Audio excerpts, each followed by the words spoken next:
So today we are here to discuss the grade 8 science topic.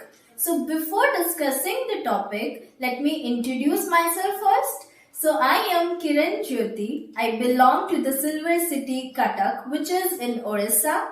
So I completed my graduation and post-graduation in Geology Honours from University of Delhi. I was also awarded the Silver Medal for seeking a meritorious position in my university. So now let's get back to the topic now that I have already introduced myself a bit. So today we are going to discuss the concept of light. Students, light is a very important concept because this is going to be interrelated and correlated to the further topics that you guys would be going to study further in higher classes.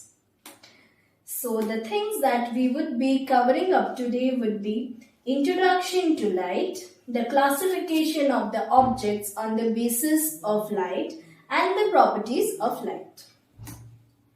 So moving on, what exactly light is? When you hear the term light, what exactly strikes your mind?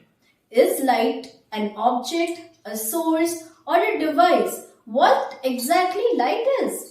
So light is basically a form of energy that produces in us a sensation of sight. So light is a kind of radiation energy. So what kind of energy light is? It's a radiation energy. So light is an electromagnetic radiation that can be detected by the human eye.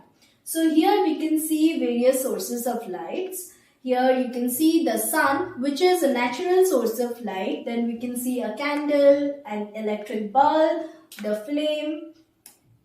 Now moving on, how does light help us? Basically, light helps us to see different things. So here in the room, which consists of different sources of lights, we can see different objects, right? So what if I switch off the lights? Now, are you able to see anything? No, right? The entire room is dark. So light helps us to see different objects. So my question would be, is light the only parameter to see the objects around us? The answer would be no. For example, suppose we bring a blind person into a room which has source of light highlighting different objects. Will he be able to see the objects?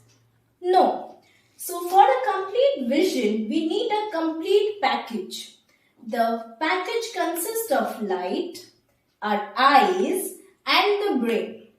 So the rays of light either directly enters our eyes or enters our eyes after getting reflected from the objects.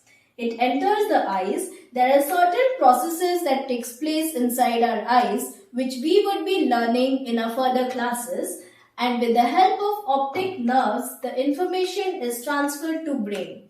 The brain further processes the information and gives us the feedback. This is how the package works and we are able to see different things around us. Now coming to the next topic, which is the classification of objects on the basis of light.